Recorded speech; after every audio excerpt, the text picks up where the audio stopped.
Esto me pasó alrededor del año 2009, en la región del Maule, en el centro de Chile. En esa época, en que yo era scout, íbamos a hacer campamentos con niños de escasos recursos durante el verano. En estos campamentos los niños van por periodos de una semana, y los juntamos en grupos de 5 a 8 niños por edad. Grupos que duermen en la misma tienda de acampar y tienen a uno de nosotros a cargo. Ahí les hacemos juegos y actividades durante toda la semana. En ese periodo yo no quería estar a cargo de los niños, pues ya lo había hecho el verano anterior y había sido muy trabajoso, así que ese año preferí estar en el grupo de operaciones, donde nos encargábamos de organizar las actividades para los niños. Todo este complejo donde lo hacíamos quedaba en el campo, lejos de la ciudad, rodeado de árboles, en un viejo recinto de la Asociación de Scouts del país. Esa semana en operaciones conmigo estuvo un amigo que no pertenecía a los Scouts, pero le conté lo que hacía y quería participar. Su nombre es Adrián. También había otros amigos de otros grupos Scouts como Alejandro y una chica que había sido parte de los niños que iban a los campamentos, a la que le decíamos Fosforito, porque tenía un mechón de cabello rojo. Me había juntado mucho con ella durante esa semana. Era bastante simpática y debía ser solo 1 año o 2 menor que yo. En esa época yo tenía 19 años. Una noche fuimos juntas al baño, que quedaba bastante lejos y de noche no era muy agradable ir solo. Mientras caminábamos, ella se sinceró conmigo. Me contó que había pertenecido a una secta satánica. Y yo de inmediato le dije, ¿en serio? ¿Pero por qué? Ella me insistió que era verdad, que se había salido cuando los otros compañeros habían insistido en hacer sacrificios a animales. Dijo que dejó de ir y que se alejó, que no quería hacerle daño a nadie, pero que después de haberse marchado, había visto al diablo en su habitación, un hombre de abrigo negro, sombrero y ojos rojos. Todo esto me lo contaba mientras estábamos en el baño. De repente, comenzamos a escuchar llantos justo afuera de donde estábamos, y pasos. De inmediato recordamos a La Llorona, porque también en Chile se le conoce. También pensamos que podía ser uno de los niños que quizás extrañaba a su familia, pero estábamos tan asustadas que decidimos no salir hasta que dejamos de escucharlos. Cuando por fin salimos no vimos nada, así que pensamos que tal vez solo había sido nuestra imaginación. Al día siguiente tocaban los juegos nocturnos y siempre hacíamos lo mismo. En las orillas del bosque escondíamos varillas luminosas de esas que se usan en las fiestas electrónicas. Las escondíamos entre ramas, piedras, en los árboles o en agujeros. La idea es que los niños fueran de noche en los grupos de las tiendas de acampar y sin soltarse de las manos. Esto también para evitar que se perdieran. Siempre con su monitor. Tenían que buscar estas varillas mientras otros miembros del equipo se esconden para atrapar a los niños que se sueltan. Así también les quitamos puntos. En esa ocasión me tocó a mí y a Fosforito ir a armar todo, pero nos retrasamos y fuimos cuando ya estaba entrado el anochecer. Ahí partimos con una bolsa llena de varillas luminosas y un par de linternas. Había un premio especial, un círculo con varillas de 5 colores que escondíamos en un pasadizo de arbustos. Y lo escondíamos siempre ahí porque vale más puntos y los niños no lo encuentran tan fácil. Mientras íbamos dejando varillas escondidas y el sol se escondía ya por completo, me di cuenta que mi amiga estaba rara, incómoda. De repente comenzó a decirme que dejáramos todo ahí y que volviéramos al campamento principal, donde estaban todos nuestros amigos. Yo le insistía que no podíamos hacerlo, que los niños llegarían pronto y que no podíamos dejárselos tan fácil. Mientras nos acercábamos a la entrada de los arbustos, donde íbamos a dejar el premio especial, mi amiga que caminaba detrás de mí, Fosforito que caminaba detrás de mí hacia mi derecha, se paró en seco. Pensé que estaba escondiendo algo en ese momento, así que no le presté atención, hasta que algo me hizo mirar al arbusto más cercano a mí. Solo me quedé mirándolo, y de repente escuché un rugido como el de un perro muy grande o el de un lobo, y en esa parte de Chile no los hay, así que me pareció muy extraño. Me quedé quieta, evidentemente aterrada, cuando escuché que mi amiga salió corriendo en dirección al campamento. No sé por qué, yo me giré hacia mi izquierda y corrí, mientras le gritaba a mi amiga que me esperara, y claramente no lo hizo. Así que seguí gritando, llamando a mis amigos que estaban a unos 300 metros en el campamento. Cuando llegaron todos corriendo, preocupados, y nos encontraron pálidas, les conté del rugido que escuché. Mi amiga dijo que también lo escuchó, que venía de ese arbusto que mirábamos, pero agregó que cuando salió corriendo fue porque vio una figura blanca de 1 metro de alto, delgada, que la miraba. Ella estaba a mi derecha, por lo que cuando corrí girando hacia mi izquierda, no vi a esa supuesta criatura, sea lo que sea que haya sido. Nos miraron un poco incrédulos. Otros 2 amigos tomaron las varitas y fueron a terminar el trabajo. Nosotras estábamos aterradas y no queríamos volver. Al cabo de 1 hora teníamos que empezar el juego. Nosotros nos quedamos con Adrián todo el tiempo. No pretendíamos quedarnos solas. Hasta que uno de los monitores gritó, porque uno de los niños se había perdido. Este niño era conocido, había ido ya varias veces y debía tener entre unos 9 o 10 años. Empezamos a buscarlo. Paramos el juego y enviamos a los niños al comedor. Y todos nos fuimos a buscar por el bosque, que no es tan grande, la verdad. Cuando pasó 1 hora más o menos, un monitor dijo que había encontrado al niño, en los baños, llorando. Este niño era de los que se creían grandes, de los choros, los más cool. Entonces encontrarlo llorando nos descolocó. Nos contó cómo se había soltado de su grupo y que encontró una figura blanca, de 1 metro, que lo perseguía por el bosque. Todos nos quedamos helados. El niño justo había descrito lo que había visto la otra chica, Fosforito, y era imposible que los niños supieran lo que nosotros les habíamos contado a los mayores. Solo con ellos lo habíamos comentado. Todos los niños se fueron a dormir y ahí me contaron que, claro, eran famosos los avistamientos de duendes en esa zona y que la gran mayoría ya había visto a una de las criaturas. Además, que también se habían visto fantasmas y cosas por el estilo en el campamento. 2 días después de que esto pasó, nos hicimos los valientes y nos adentramos en el bosque para intentar encontrar algo. No duramos ni 10 minutos en él y regresamos al campamento. Fue la última vez que fui.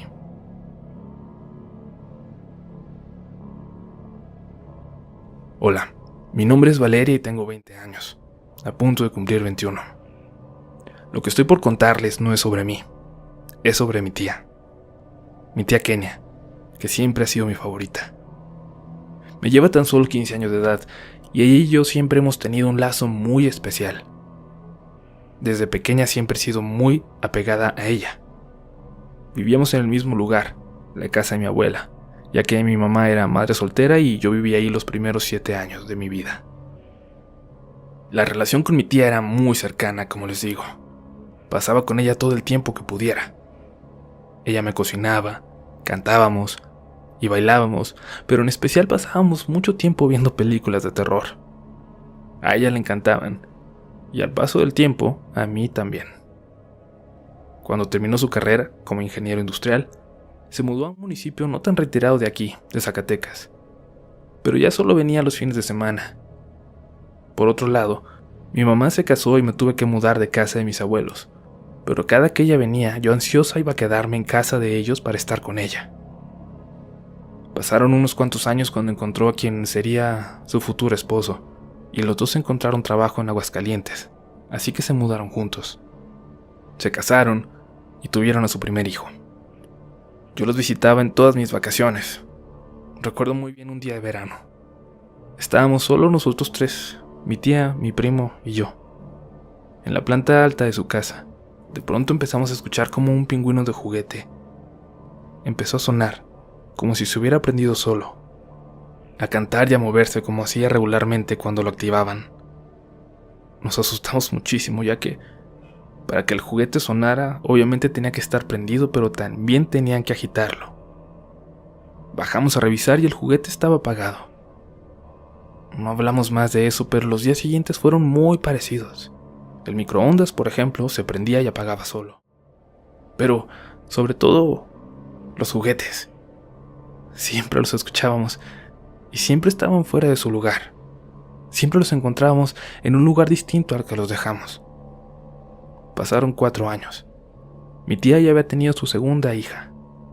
Un día, en la tarde, me llamó para contarme que algo extraño había sucedido.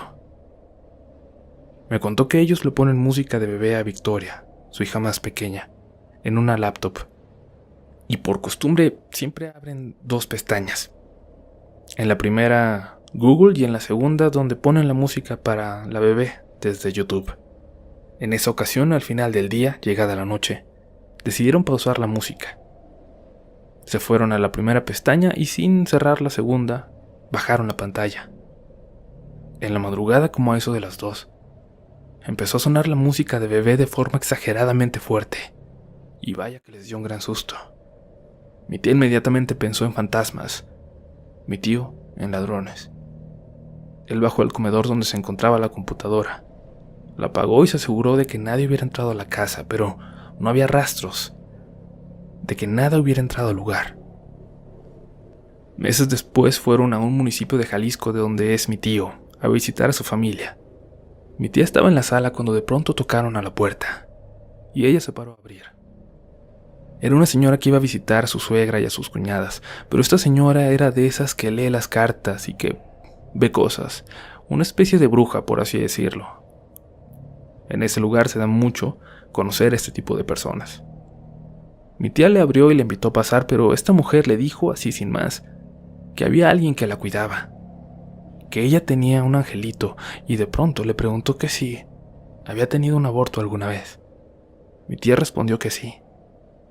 La señora le dijo que es ese bebé quien va a visitarlos porque quiere saber cómo está su familia. Y mi tía creyó comprender entonces por qué siempre se movían los juguetes en la casa. Se quedó impactada y le dijo a la señora que ella solo quería que descansara entonces. Mi tía, al contarme esto, me confesó hasta ese momento que antes de tener a su primer hijo había perdido a otro bebé, cosa que nadie sabía. Pasaron 4 años más para que algo más volviera a ocurrir. Hace ya casi 2. Mi tía, que volvió a trabajar después de no hacerlo durante un tiempo, tuvo que contratar a alguien para que cuidara de mis primos e hiciera el aseo de la casa. Un día, muy temprano, casi a las 6 de la mañana, ella se metió a bañar. Terminó y para no despertar a nadie no prendió la luz. Se iba guiando solo con la luz de su teléfono, pero al salir del baño, justo enfrente de ella, estaba un niño un poco más alto y más grande que mi primo. Mi tía inmediatamente pensó en ese bebé que no pudo tener, y no hizo nada. Solo se dio la vuelta y siguió con su rutina normal, y se fue a trabajar. Mi tía en ese tiempo estaba llevando a mi prima más pequeña a terapia de lenguaje, ya que no podía pronunciar bien algunas letras. La persona que la atendía, curiosamente, era también alguien que al parecer podía ver y percibir cosas. Se llevaba muy bien con mi tía y platicaban con mucha confianza. Una noche estaban mi tía con los 2 niños, solos en la casa, en el cuarto de arriba. Mi tío casi nunca estaba porque su horario siempre era nocturno. A Victoria, mi prima, se le olvidó un vaso de jugo en el comedor y bajó por él. Mi tía notó que la niña se estaba tardando. Y de pronto, un grito horrible desde el comedor. «¡Mamá!», gritó mi prima. Cuando su mamá estaba bajando, se la encontró subiendo, corriendo como si abajo hubiera visto al mismo diablo. Le preguntó que por qué había gritado y ella no quería decir nada, pero después de un rato logró convencerla. Y la niña le dijo que había un señor en la planta baja. Mi tía le preguntó que cómo era esa persona, cómo era ese señor, si era joven o grande como los abuelos. Mi prima le dijo que era grande, como los abuelos, y que además le dijo: «Ya me tengo que ir con nosotros». Mi tía trató de tranquilizarla, pero se quedó muy preocupada, ya que no hay manera que Victoria hubiera inventado eso. Mis primos son niños muy buenos y no mienten, y además mi tía nunca les había permitido a ellos ver películas de terror. Unos días más tarde, mientras estaban todos en la sala jugando, mi prima de pronto le dijo a su mamá muy asustada: «Mira, mamá, ahí está un señor». Mi tía no podía ver nada, pero Victoria insistía y le decía: «Ahí está, mamá, está todo de negro». Mi tía se asustó mucho, tomó a Victoria y se dirigió a la cocina. La tenía abrazada y le dijo que le dijera a ese hombre que esa era su casa y que no podía hacerle nada. Pero Victoria solo le dijo: no, mamá, ya se fue. Al día siguiente, cuando mi tía estaba por meterse a bañar para irse a trabajar, se dio cuenta de que en el espejo del baño estaba una mano marcada. Puso su mano sobre ella, pero no coincidían.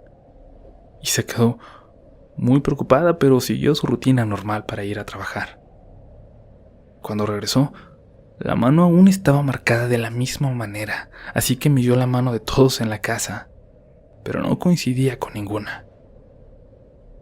La señora que cuidaba a los niños, muy preocupada, le dijo que por favor no fuera a pensar que ella metía a alguien a la casa. Mi tía le dijo que no se preocupara, que eso jamás le había pasado por la cabeza. Mi tía tomó entonces una foto de la mano marcada y se la envió a la persona que le daba terapia a Victoria. Cuando se vieron en la siguiente terapia, ella le explicó que esa mano significaba que debía estar más al pendiente de sus hijos y que les prestara atención cuando hablaban sobre estos temas paranormales. Ellos continuamente le preguntaban sobre sonidos que solo ellos podían escuchar, sobre cosas que solo ellos veían. Para ayudarlos, comenzaron a llevarlos a la iglesia más seguido y rezaban con ellos todas las noches antes de dormir. Desde entonces, ellos no volvieron a comentar algo paranormal, pero mi tía aún escucha por las noches que cosas en la planta baja se mueven o se caen.